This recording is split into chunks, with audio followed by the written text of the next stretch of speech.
उन्होंने हर चीज गर्भ में ही सीख ली थी। तुम्हारे भीतर 14 महान संभावनाएं हैं।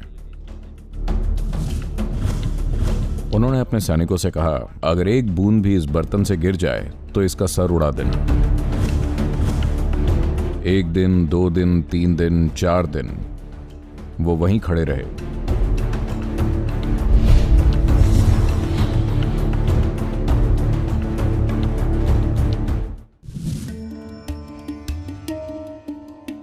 एक ऋषि थे, एक अद्भुत ऋषि। उनका नाम शुक था। वो वेद व्यास के बेटे थे। शुक ने वो सब कुछ जो कोई सीख सकता है, सारे शास्त्र, सारा ज्ञान, सारी परंपरा और सब कुछ तब सीख लिया था जब वो अपनी मां के गर्भ में थे। उन्होंने ये सब कुछ गर्भ में सीख लिया था। जब वो बाहर आए तो वो एक छोटे संत की तरह आए। तो वो एक बाल ब्रह्मचारी थे। किसी ने उनको दीक्षित नहीं किया था, पर वो ऐसे ही थे। एक दिन शुक ने सोचा कि उन्हें वैकुंठ जाकर विष्णु से मिलना चाहिए, तो वो वहां गए। द्वारपालों ने उन्हें रोककर कहा, क्या? वो बोले, मैं शुक हूं, वेद व्यास का बेटा, मुझे विष्णु से मिलना है। उन्होंने उसकी तरफ देखा और बोले, हम देख सकते हैं कि आप ज्ञान से ठसाठस भरे हैं। हम आपके शरीर में वेद और उपनिषद देख सकते हैं। हर शास्त्र आपके शरीर में नजर आ रहे हैं, पर आपका कोई गुरु नहीं है। आपको अंदर नहीं आने दिया जा सकता। वापस लौट जाइए। तो शुक दुविधा में पड़ गए, क्योंकि उन्होंने कभी नहीं सोचा कि ये गुरु क्या होते हैं, क्योंकि वो सब कुछ जो कोई जानना चाहेगा वो शुरू से उनके साथ था। तो वो वापस आ गए और अपने पिता से पूछा, पिताश्री, वो मुझे वैकुंठ में नहीं घुसने दे रहे। कह रहे हैं कि मुझे गुरु की जरूरत है। ये क्या होता है? मुझे वो चाहिए। वो कह रहे हैं कि मेरा ज्ञान पर्याप्त नहीं है। तब वेद व्यास बोले, देखो, सिर्फ एक व्यक्ति है जो तुम्हारे गुरु हो सकते हैं। वो हैं राजा जनक। शुक बोले, ठीक है, मैं वहां जाऊंगा। और वो चले गए। वहां पहुंचकर उन्होंने महल के दरवाजे पर खड़े होकर देखा, महल को देखा कि ये कितना भव्य ऐशो आराम वाला भवन है, कितनी सुंदरता के साथ बनाया गया है। वो बोले, ये वो जगह नहीं हो सकती जहां मेरे गुरु रहते होंगे। ये कुछ ज्यादा ही आरामदायक जगह दिखती है, जो किसी आध्यात्मिक इंसान के लिए उचित नहीं है। तो वो वापस लौट गए और फिर से जाकर अपने पिता से पूछा। वेद व्यास बोले, सिर्फ जनक ही तुम्हारे गुरु हो सकते हैं।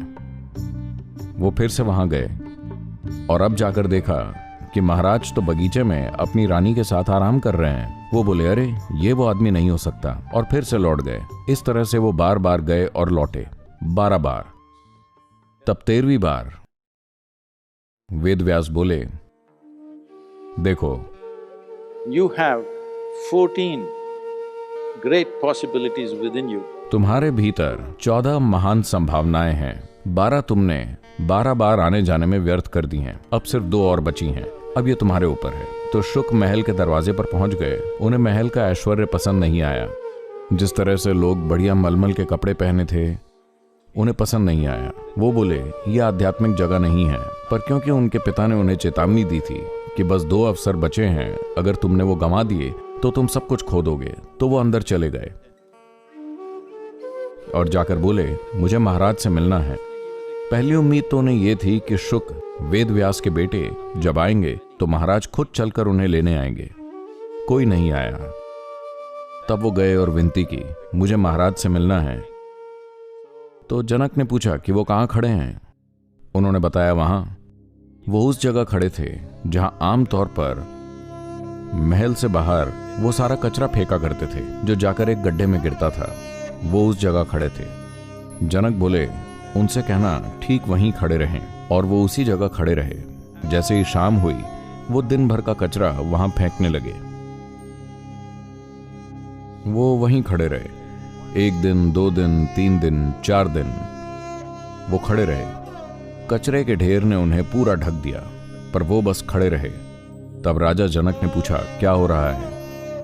वो बोले वो वहीं खड़े हैं। जनक बोले उनसे बोलो कि नहा ले, उन्हें नए कपड़े दो और मेरे पास लेकर आओ।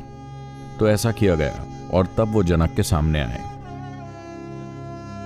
जनक बोले देखो, आपके यहां आने के उपलक्ष्य में मैंने ये सारे आयोजन और उत्सव रखे हैं, कई सारी चीजें यहां हो रही हैं, जाइए और इसका आनंद लीजिए। बस ये बर्तन अपने साथ रखना।